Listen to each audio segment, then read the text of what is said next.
وفاقی حکومت نے سرکاری ملازمین کی تنخواہوں میں 10% اضافے اور 30% ڈسپیرٹی ریڈکشن الاؤنس کا نوٹیفکیشن جاری کر دیا ہے۔ یہ اضافہ 1 جولائی 2025 سے نافذ العمل ہوگا۔ ایڈ ہاک ریلیف الاؤنس موجودہ بیسک تنخواہ پر ملے گا اور کانٹریکٹ ملازمین بھی اس کے اہل ہوں گے۔ یہ الاؤنس انکم ٹیکس کے تحت قابل ٹیکس ہوگا اور عام چھٹی کے دوران بھی دیا جائے گا، لیکن غیر معمولی چھٹی یا بیرون ملک تعینات کی صورت میں لاگو نہیں ہوگا۔ 30% ڈسپیرٹی الاؤنس انہی ملازمین کو ملے گا جو پہلے سے حاصل کر رہے ہیں، اور یہ 30 جون 2022 کی بیسک تنخواہ کی بنیاد پر دیا جائے گا۔ وزارت خزانہ کے مطابق الاؤنسز کے لیے اضافی بجٹ جاری نہیں ہوگا، بلکہ ادائیگیاں موجودہ بجٹ سے ہی کی جائیں گی۔ اقوام متحدہ کی نمائندہ فرانسسکا البنیزے نے عالمی برادری سے مطالبہ کیا ہے کہ اسرائیل سے تجارتی اور مالی تعلقات فوری منقطع کیے جائیں۔ جنیوا میں انسانی حقوق کونسل کے اجلاس میں انہوں نے رپورٹ قبضے کی معیشت سے نسل کشی کی معیشت تک پیش کی، جس میں 60 سے زائد کمپنیوں کو فلسطینیوں پر مظالم میں ملوث قرار دیا گیا۔ رپورٹ میں بتایا گیا کہ اسرائیلی جنگی معیشت اسلحہ، ٹیکنالوجی، مالیاتی اداروں اور مشینری کمپنیوں کی مدد سے پھل پھول رہی ہے۔ جنگ کے دوران اسرائیلی اسٹاک مارکیٹ میں 200% اضافہ ہوا، جبکہ فلسطینی عوام کو تباہی، قتل و بے دخلی کا سامنا ہے۔ فرانسسکا کا کہنا تھا کہ اگر ریاستیں اور ادارے ذمہ داری دکھاتے تو اسرائیل کو نسل کشی سے فائدہ نہ پہنچتا۔ حماس نے امریکی صدر ڈونلڈ ٹرمپ کی غزہ جنگ بندی تجویز پر اپنا جواب قطر اور مصر کو دے دیا ہے۔ رائٹرز کے مطابق حماس کا جواب مثبت ہے، جس سے جنگ بندی معاہدے کی امید بڑھ گئی ہے۔ فلسطینی اہلکاروں نے بھی تصدیق کی ہے کہ حماس کے موقف میں نرمی آئی ہے اور پیش رفت کا امکان ہے، تاہم امریکہ، اسرائیل اور دیگر فریقین کی جانب سے تاحال تصدیق نہیں ہوئی۔ یہ پیش رفت اس وقت سامنے آئی ہے جب بین الاقوامی سطح پر جنگ بندی اور یرغمالیوں کی رہائی کے لیے کوششیں تیز ہو چکی ہیں۔ مجوزہ معاہدے میں 60 دن کی عبوری جنگ بندی، انسانی امداد کی بحالی اور یرغمالیوں کی رہائی شامل ہے۔ پاکستان اور آذربائیجان کے درمیان سرمایہ کاری میں اہم پیش رفت ہوئی ہے، جس کے تحت آذربائیجان نے پاکستان میں $2 ارب کی سرمایہ کاری کے معاہدے پر دستخط کر دیے ہیں۔ وزیر اعظم شہباز شریف کی قیادت میں پاکستان میں سرمایہ کاری کے نئے در کھل رہے ہیں۔ اس معاہدے پر دستخط اسلام آباد میں وزیر اعظم کی موجودگی میں کیے گئے، جہاں پاکستان کے نائب وزیر اعظم و وزیر خارجہ اسحاق ڈار اور آذربائیجان کے وزیر معیشت میکائل جبروف نے دستخط کیے۔ معاہدے کے دوران پاکستانی وفد بھی وزیر اعظم کے ہمراہ موجود تھا۔ اس پیش رفت سے دونوں ممالک کے درمیان معاشی تعاون کو مزید فروغ ملے گا۔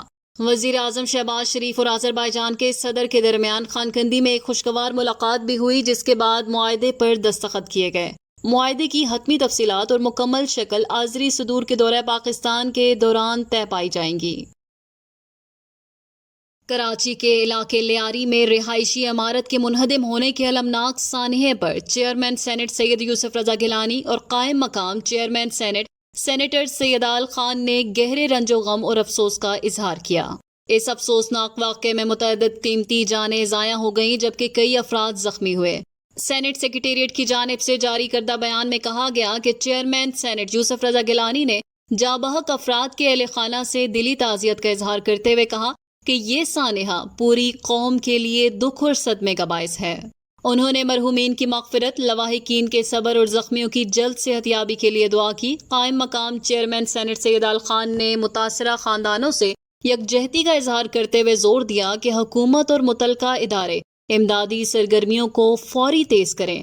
انہوں نے کہا کہ زخمیوں کو بہترین طبی سہولیات فراہم کی جائیں اور متاثرہ خاندانوں کی مکمل بحالی کے لیے ہر ممکن اقدام کیا جائے۔ وزیر داخلہ محسن نقوی کا کہنا ہے کہ امریکی صدر ٹرمپ کا فیلڈ مارشل عاصم منیر کے اعزاز میں ظہرانہ پاک امریکہ تعلقات کی نئی بنیاد ہے۔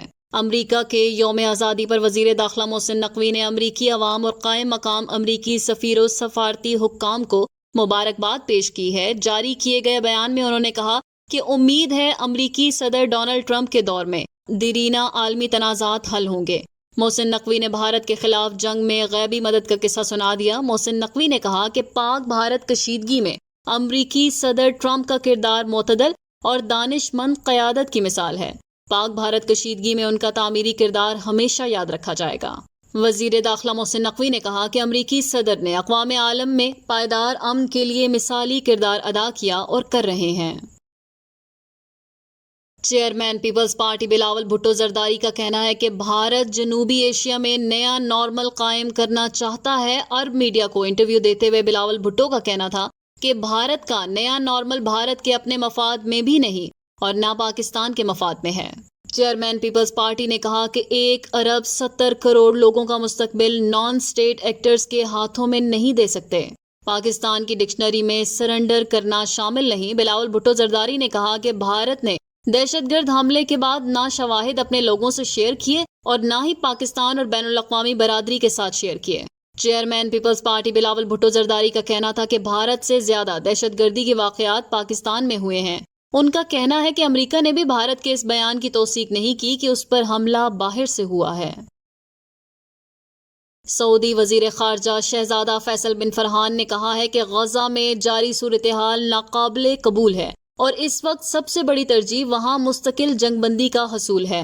یہ بات انہوں نے روس کے دورے کے دوران صحافیوں سے گفتگو میں کہی۔ اسرائیل کے ساتھ تعلقات کی ممکنہ بحالی کے بارے میں سوال کے جواب میں وزیر خارجہ نے واضح کیا کہ جب تک ایک آزاد فلسطینی ریاست قائم نہیں ہوتی، اسرائیل کے ساتھ تعلقات کی بحالی ممکن نہیں۔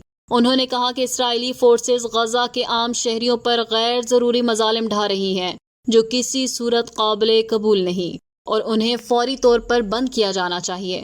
یاد رہے کہ 7 اکتوبر 2023 سے اب تک اسرائیلی بمباری میں 57,000 سے زائد فلسطینی شہید ہو چکے ہیں، جن میں خواتین اور بچے بھی شامل ہیں۔